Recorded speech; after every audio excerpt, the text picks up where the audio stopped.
93.5 red FM पे एक कहानी ऐसी भी, प्रवीण के साथ। दिल्ली से मैक्लॉयडगंज का एक वीकेंड ट्रिप दिल्ली वालों के लिए एक बहुत ही आसान सा रिलैक्सिंग ट्रिप होता है। अभिषेक, हिमांशु और धवल ने इस बार सीधे बस स्टॉप पहुंच के ही दम लिया कि आज तो निकलना ही है। एक रोडवेज की उन्हें बस भी मिल गई जो पूरी तरह से खाली थी और बस उसमें पीछे बंजारों की एक टोली बैठी गाना बजाना कर रही थी। धीरे धीरे आवाजें कम हो गई और रात के अंधेरे में सिर्फ रह रह के कुछ एकाध लोगों के खर्राटों की आवाज सुनाई दे रही थी। ज्यादातर लोग सभी सो गए थे कि रात के करीबन 1:30 बजे बस अचानक से रुकी। अभिषेक, हिमांशु और धवल की आंख खुली तो देखा ढाबे पे खाने के लिए बस रुकी थी। और आश्चर्य की बात यह है कि बस ड्राइवर, कंडक्टर, अभिषेक, हिमांशु और धवल के अलावा उस पूरे बस से कोई नहीं उतरा। ड्राइवर से अभिषेक ने पूछा तो ड्राइवर ने बताया कि करीबन आधी घंटे 45 मिनट वो यहां पर रुकने वाले हैं। तीनों दोस्त ढाबे पर बैठे आंखें मल ही रहे थे कि धवल ने वहां काम करने वाले एक भैया को बुलाकर पूछा कि यहां बाथरूम कहां है। तो उसने पीछे की तरफ इशारा करते हुए कहा, सर बाथरूम ही बाथरूम है पीछे। धवल को बाथरूम गए हुए 15 मिनट हो चुके थे। यहां अभिषेक और हिमांशु ने ऑर्डर किया हुआ खाना भी खत्म कर लिया था। काफी देर तक जब धवल बाथरूम से नहीं लौटा तो अभिषेक हिमांशु से बोला, भाई तू यहीं बैठ, मैं जरा देखूं नवाबजादे को इतना टाइम कहां लग रहा है। वहां पहुंचकर उसने पूरा बाथरूम छान मारा, धवल कहीं नहीं दिखा। जब धवल वहां दिखाई नहीं दिया तो अभिषेक ने उसे फोन लगाया तो उसके फोन पे एक ट्यून बजी जो थोड़ी अलग सी थी। क्योंकि तुम ही हो, अब तुम ही हो, सीधे आगे आगे से लेफ्ट ले ले, जिंदगी अब तुम ही हो। अभिषेक को घबराहट और डर का एहसास एक साथ हुआ। उसे समझ नहीं आया कि ये क्या हुआ था। वो वापस पलटा और ढाबे पे बैठे हिमांशु के पास जाने लगा। ढाबे से करीबन 15 या 20 कदम ही पीछे रहा होगा कि उसे धवल की आवाज सुनाई दी, अभिषेक मैं यहां हूं, अभिषेक, अभिषेक मैं यहां पर हूं। अभिषेक पीछे पलटा लेकिन उसने पाया कि वहां कोई नहीं था। वही आवाज फिर थोड़ी और पीछे और अंदर से आनी शुरू हुई, अभिषेक मैं यहां हूं, यहां देख, मैं यहां हूं। अभिषेक सचमुच ही धवल पर बहुत गुस्साया हुआ था। सामने होता तो शायद थप्पड़ भी मार देता, लेकिन इस वक्त उसने उस आवाज का पीछा किया तो वो काफी अंदर तक पहुंच चुका था। जैसे ही वो अंदर पहुंचा तो उसने देखा कि एक कुत्ता उसे देखकर बड़े ही खतरनाक तरीके से उसे घूर रहा था। अभिषेक को कुत्तों से बहुत डर लगता था। उसने कुत्ते को देखते ही वापस ढाबे की ओर दौड़ लगा दी। वापस टेबल पे पहुंच के हांफते हांफते हिमांशु को उसने पूरी बात बताई तो हिमांशु हंसने लगा और बोला, तुम दोनों का बचपना नहीं जाएगा। दोनों मिलकर मेरे साथ में नाटक कर रहे हो ना। अभी तू यहीं पर बैठ, मैं उसे पकड़ कर लाता हूं। हिमांशु जितनी तेजी से ढाबे के पीछे गया उतनी ही तेजी से उसका भ्रम भी टूट गया था, क्योंकि वहां उसे भी धवल नहीं मिला। और जब उसने धवल को फोन मिलाया तो फोन पर एक ट्यून बजी, क्योंकि तुम ही हो, अब तुम ही हो, सीधे आगे आगे से लेफ्ट ले ले, जिंदगी अब तुम ही हो।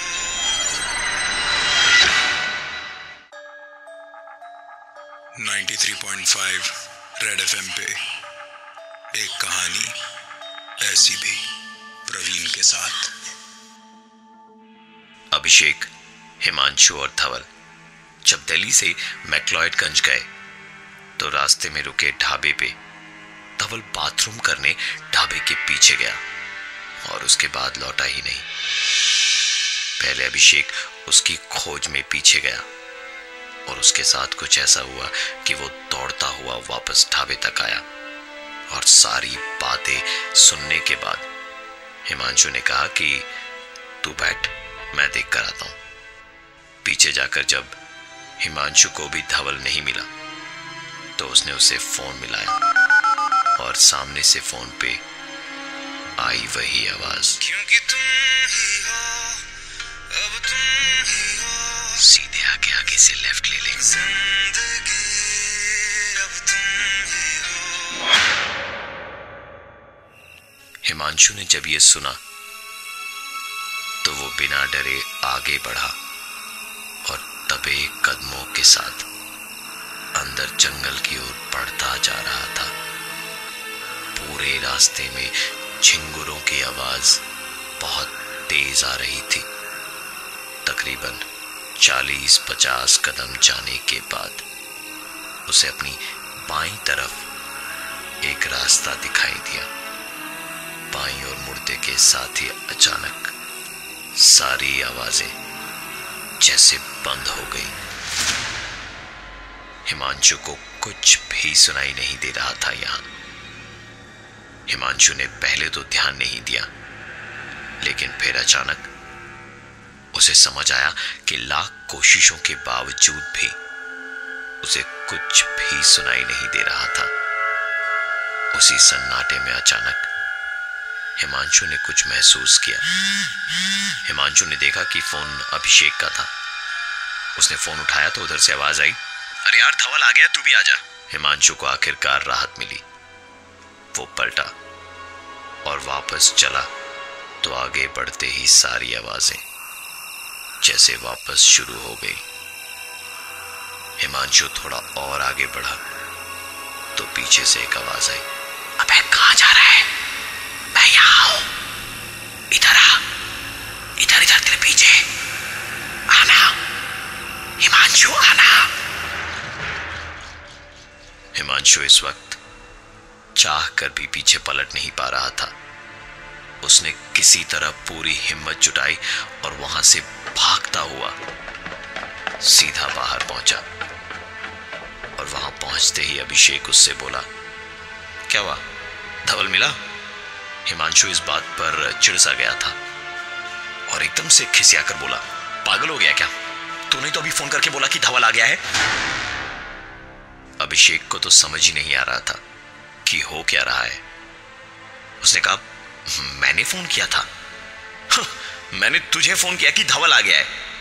हिमांशु ने तुरंत अपना फोन निकाला और बोला, तुझे क्या लगता है मैं क्या झूठ बोल रहा हूं तुझसे? ये देख। इतना कह के उसने फोन निकाला, लेकिन कॉल लिस्ट में अभिषेक की कॉल थी ही नहीं। दोनों के पास अब ना कोई सवाल थे और ना ही कोई जवाब। दोनों ने तुरंत धवल को फोन लगाया और आश्चर्य की बात यह है कि दोनों को एक साथ ही रिंग सुनाई दी, क्योंकि तुम ही हो, अब तुम ही हो, सीधे आगे से लेफ्ट ले ले। कुछ देर के लिए फोन बजा और उसके बाद डिस्कनेक्ट हो गया। दोनों ये सोच ही रहे थे कि एक साथ कैसे रिंग सुनाई दे सकती है कि उसी वक्त दोनों का फोन एक साथ बजा और स्क्रीन पर लिखा था, धवल कॉलिंग।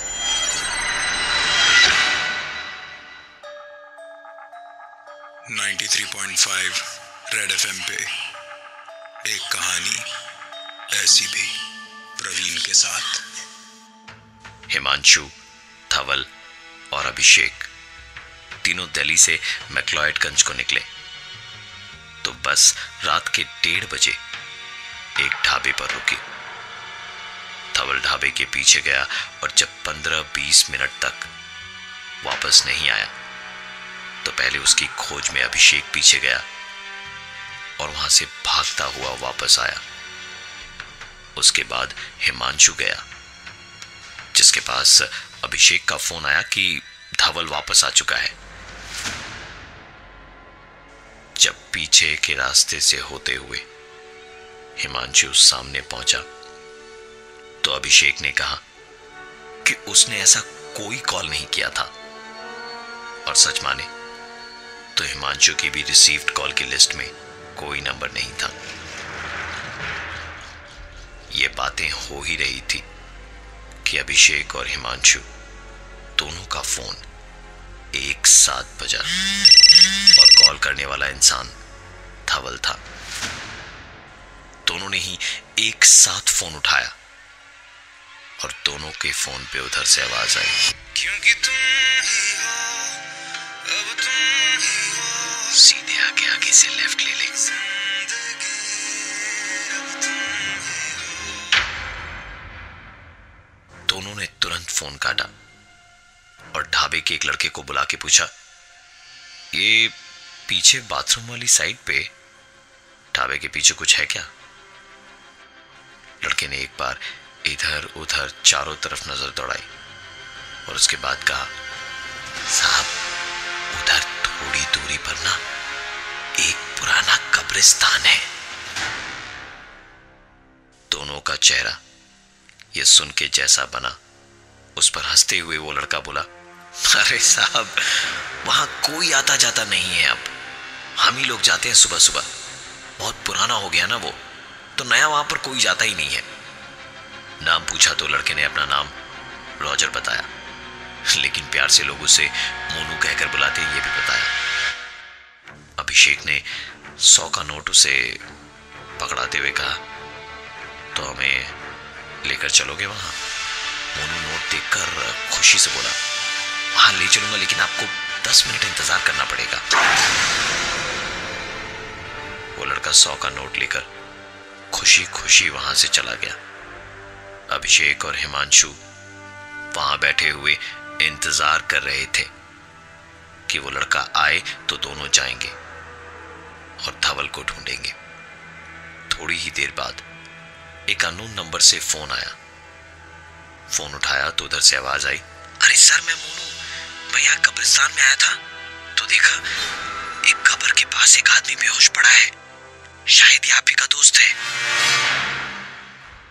ये सुनते के साथ ही अभिषेक और धवल दोनों उठकर तुरंत भागे और मोबाइल की फ्लैशलाइट में ढूंढते ढूंढते परेशान हो गए, लेकिन ना तो मोनू दिखा और ना ही धवल। दोनों वहीं खड़े खड़े इधर उधर देख ही रहे थे कि एक साथ उन दोनों को एक आवाज सुनाई दी, आगे से लेफ्ट ले, आजा आजा ना, जल्दी आजा। दोनों पलटे और वहां से सीधे ढाबे की तरफ भागे और वहां पहुंचकर काउंटर पे बैठे आदमी से कहा, मोनू कहाँ है? आप जरा मोनू को बुलाइए। उस आदमी ने उन दोनों को ऊपर से नीचे तक देखा और कहा, भाई साहब मोनू नाम का तो यहां कोई नहीं है।